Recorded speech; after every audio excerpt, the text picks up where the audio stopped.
Hi, I'm Jackson, and I'm here today to talk to you about mountains. I'm 10 years old, and I was born in Anchorage, Alaska. I love making movies, stop motions, hiking, skiing, track and field, and reading. My story starts in Anchorage, where I spent the first couple months of my life. I don't really remember much about Anchorage, but when I was a baby, at some point, my mom and dad thought it would be cool to move to California, where pretty much all of our relatives live. So we moved to California. This is where I went on my first hiking and backpacking trips. My first backpacking trip was when I was a baby, sitting in the baby backpack, or a little bit older, wobbling beside my parents on various mountain paths. After 3 years, we moved again, this time to Houston, Texas. An important note, there are no mountains in Houston. So this is why my mom started taking me and my little sister to Alaska every summer. Remember that, we'll be coming back to it. But in Houston is where I start remembering things for real. I went to a public school, Travis Elementary, where I stayed until the end of 2nd grade when my dad got offered an international assignment. We were planning to move to Romania. And I started telling everybody at school that we were moving there. But then, my dad's boss said these words, "How about Beijing, China? And let me know in 2 hours." When I started telling everybody at school that we were moving to Beijing instead, they were kind of confused, and so was I. But here I am, in Beijing, China, talking to you about mountains. Now, I don't remember much about the airplane ride to Beijing, except for how awesome it was sitting in business class on a Boeing 747 and how huge the Beijing airport was. The first night we spent in Beijing was at the China World Hotel, where the food was really gross, and there was so much big and empty space, the place looked like it could have been completely deserted. After a few days, we decided to move into our apartment at Park Avenue, even though it wasn't completely ready. So we used our camping gear, the little stuff we brought, plus the things that were already in the apartment to live while we were waiting for our shipments. The apartment was so big, I had to keep asking my dad where my bedroom was. So now, I've been in Beijing for 3 years, and I still go to Alaska every summer. One summer, when I was 7, my mom suggested that we climb my first mountain called Flat Top, and it really does look like a giant knife sheared off the top. Now, because I was 7, I was really excited to go on this special mom-son adventure, but truthfully, I didn't really know what I was in for. There was some confusion about what route we would take. The backside was less used, longer but less steep, so Mom decided that was the best route to take. Did I mention there are grizzly bears? I'm gonna wait for that to sink in. So, anyways, on the hiking day, we got up real early so that we could get lost and start the hike at around 8 a.m. anyways. When we finally arrived, there was no one else around, and we were kind of creeped out. It's not what we expected. But we started up the trail anyways, and there were lots of tall brush around, so we were worried there might be some bears.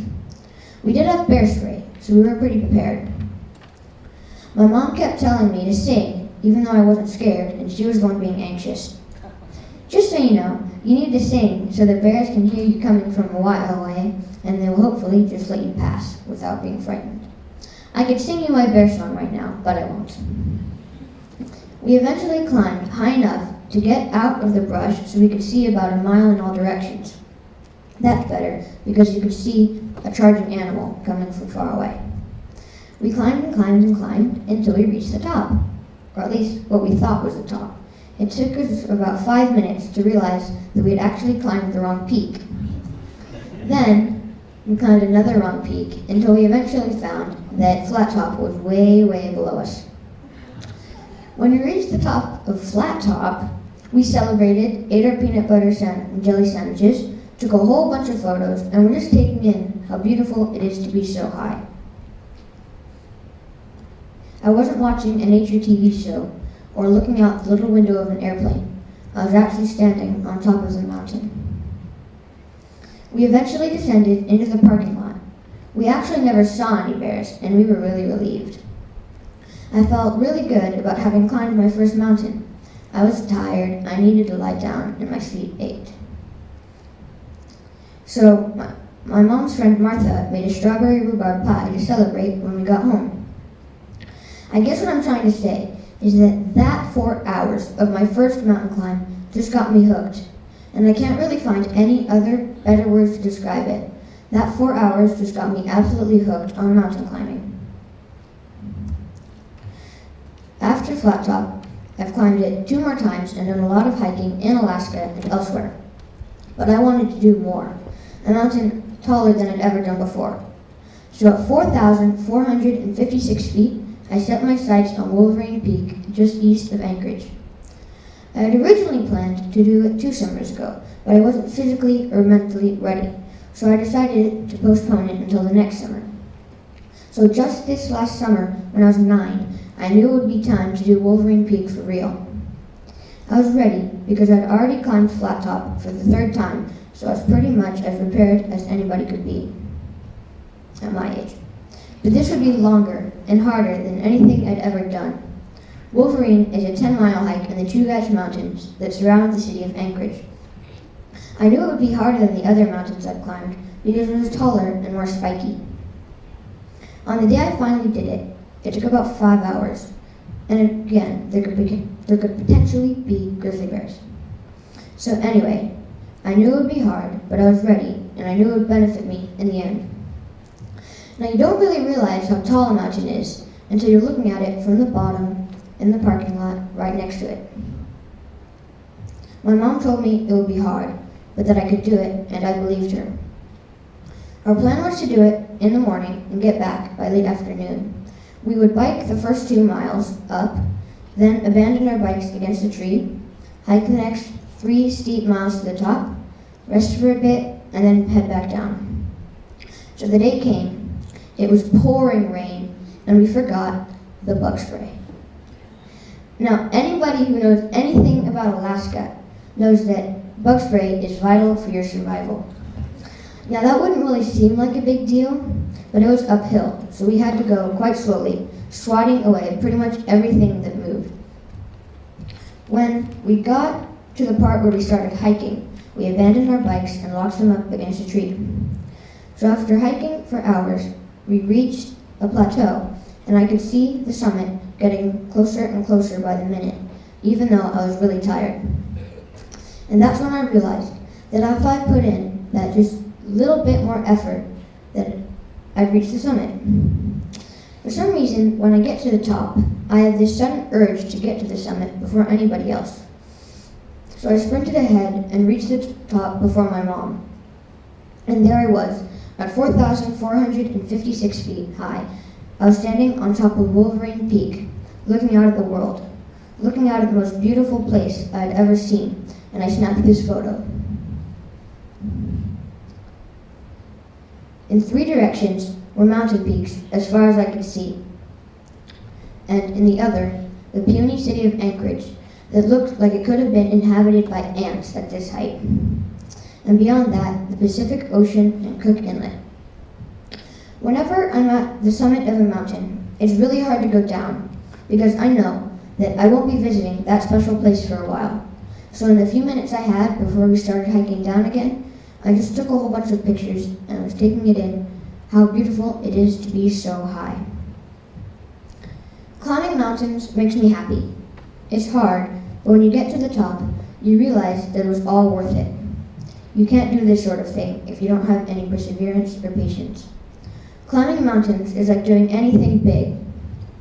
There are other things like climbing mountains. For me, track and field, playing musical instruments, preparing performances like this one, and also writing are all like climbing mountains. Writing is like climbing a mountain because you have to persevere. Well, let's say you send your book to the editors and they don't like it, so you have to try again. No big deal. You have to try again in lots of things in life. It's normal. The reason not to just sit on your couch is because you only see what's in your living room. You can only see that, but not just physically, but also mentally. You're only really paying attention to what's happening inside a closed-in room. If you go out and do things, you can see a lot more, accomplish a lot more, and learn a lot more. If you do something really amazing, like go to the Olympics or climb a huge mountain like Mount Everest, then you will see even more. I wanted to give up a lot because it was steep and hard. I wanted to keep going because I knew that I could see the top getting closer and closer. And I knew that if I got to the top, I'd have a story to tell, like right now. It's not just useless hard work, it's another story to tell. No one can ever take away my stories. This story is now part of who I am. I think anyone can do anything if they put in the hard work like I did before Wolverine Peak. The mental part is that you don't give up. When you get tired, in the case of climbing a mountain, you take a break, have some water, and maybe have a little snack.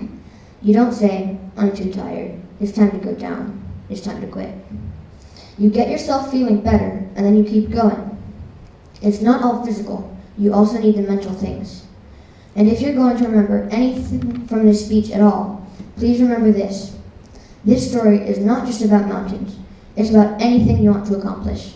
Because anything big you want to accomplish will have a pathway of obstacles. There will be tall brush you can't see around, you'll get lost, you'll make mistakes, there'll maybe be predators, but you'll get there in the end if you just don't give up. Pathways aren't always direct. Sometimes you have to make detours. Sometimes you don't end up where you expected. I've got more dreams, more goals, and more stories to make, and so do you. What are your stories going to be? Thank you.